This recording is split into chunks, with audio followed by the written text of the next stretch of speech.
The Marxist media, the mainstream Marxist media is absolutely panicking over President Trump's highest ever approval ratings and the growing signs of a coming red wave. It just doesn't get better than this, gang. We're going to take a look at the latest Gallup poll that shows President Trump polling higher than his last two predecessors, Obama and Bush.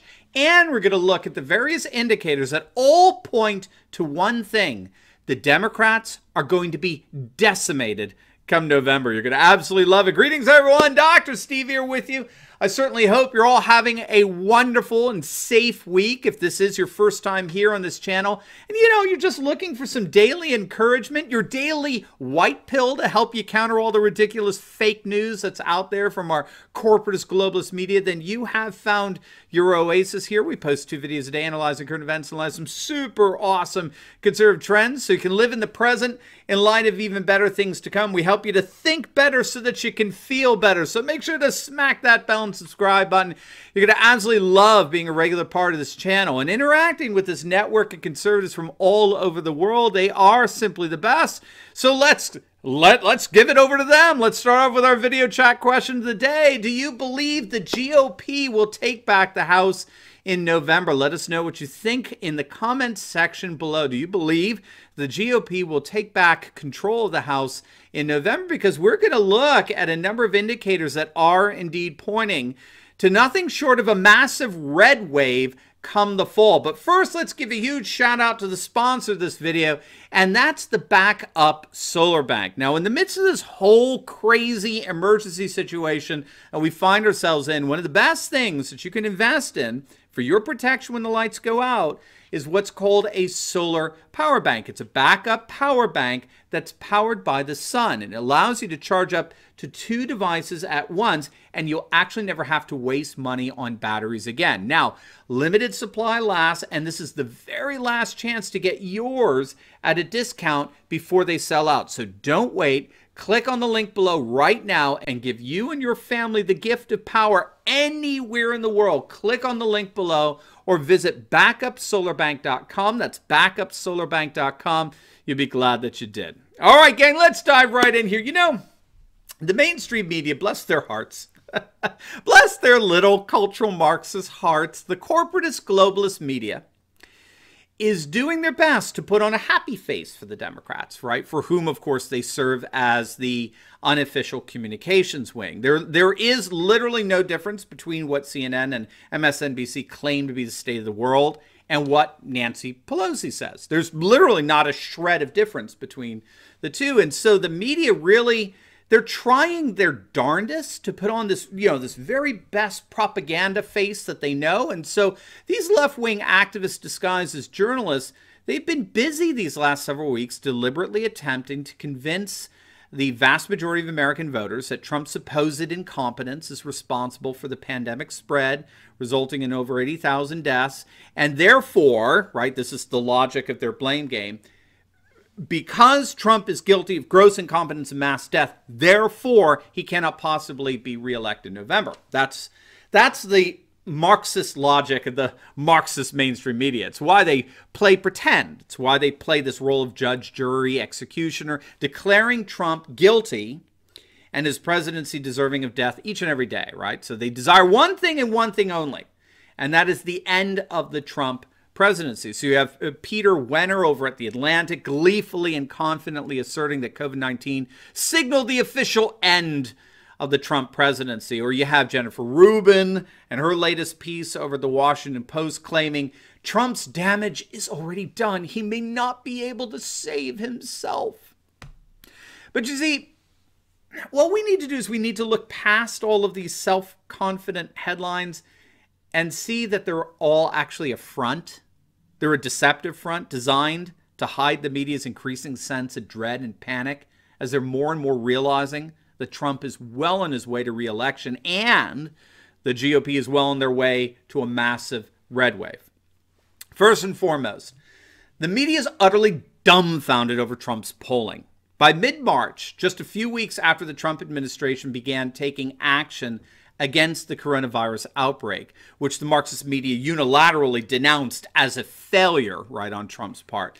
The Gallup polls came out, and they showed President Trump with the highest approval rating of his entire presidency at 49%. Again, we just have to put ourselves in the media's shoes here. Right? Here they are doing Nancy Pelosi's bidding, in effect, making Trump look like as incompetent, as stupid, and as inept as possible over the course of several weeks. And Trump's poll numbers actually go up.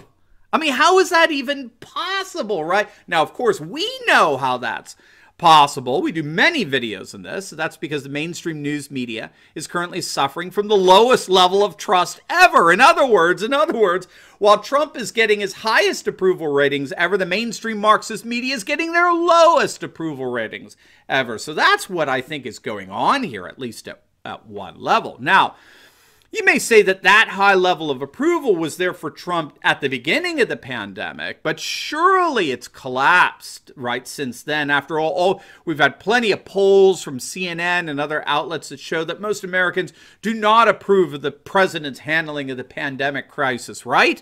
So it was a fluke, right? Not quite. Again, to the shock of all left-wing activists disguised as journalists, the latest Gallup poll that just came out a couple of days back has Trump tied with his highest approval rating. And to add insult to injury, it turns out to be 2 points higher than Obama's approval and 3 points higher than Bush's approval at the same point in their respective presidencies. How's that for pouring salt on the media's wounds? In the midst of this pandemic crisis, Trump is actually polling higher than the previous two presidents at the exact same time in their respective presidencies. Both of them went on to win re-election quite handily. And Gallup isn't alone. We did a video on this a few days back, but CNN went so far as to actually try to bury one of their polls, because not only did the poll find that Trump had his highest approval rating of his presidency, but it also showed Trump trouncing Biden in the so-called battleground states by 7 points. Moreover, the latest Emerson College poll corroborates that Trump is indeed leading Biden in the swing state of Ohio, which is very significant since it's long been recognized that Ohio, in effect, picks the president, given that John F. Kennedy was the last candidate to win the presidential election without winning the state of Ohio. So it's a pretty reliable bellwether for who wins the presidency. But even more than that, we don't have to rely on predictions or polls to assess the current state of the election. And that's because we've had actual elections in the midst of this pandemic. Last week, the GOP swept the special elections that were held in California and Wisconsin. Republican Mike Garcia flipped a Democrat-held seat in California's 25th district, just outside of LA, a district that voted for Hillary Clinton by 7 points in 2016. It was the first time since 1998 that the GOP was able to effectively flip a congressional seat in California from the Democrats. Not only that, Garcia won by double digits over his Democratic opponent. In Wisconsin, that special election, the Trump-backed candidate Tom Tiffany crushed his Democratic opponent by decisive 14 points. And all of this signals nothing less than a massive red wave building up across the country. Look what we have here. You may have missed this, but Republicans in the swing state of Pennsylvania recently swept 3 special elections there for their state house. I mean, something's going on here. A major GOP red wave is brewing here. And we could see it as well in the presidential primaries. Again, what a lot of people overlooked was that there was also a presidential primary that was held in Nebraska, held on the same Tuesday as the California-Wisconsin special elections. And President Trump got more than 242,000 votes, which is more than double what he got in 2016 in the state. In fact, throughout the primaries, Trump has been utterly smashing incumbent voting records. In New Hampshire, Trump won the state with nearly 130,000 votes, which was well over 2 times the vote share for the last incumbent seeking re-election, Barack Obama. In the Michigan primary, more than 637,000 voters came out to support President Trump, which dwarfs the 174,000 that voted for Obama in 2012. And what we have to understand here is that President Trump's dominance in the primaries reflects an extraordinary voter enthusiasm rarely seen in an election year. In fact, when matched up against Trump in terms of the level of enthusiasm voters have for their respective candidates, I mean, it's frankly ugly for Joe Biden. Trump has an astonishing 19-point advantage in voter enthusiasm. He crushes Biden 64 to 45%. And when asked who they thought would actually win the election in November, it was Trump in a blowout. 57% to 43%. In fact, it gets even worse for Biden. According to Scott Rasmussen's most recent polling, things are so bad for this presumptive Democratic nominee that 1 in 3 Democrats actually want Biden replaced with a new candidate. And so while left-wing activists disguised as journalists continue to try to put on a happy face about Trump's inexorable demise, make no mistake, they are well aware of a number of developments and trends that signal a crushing and humiliating defeat for the Democrats in November.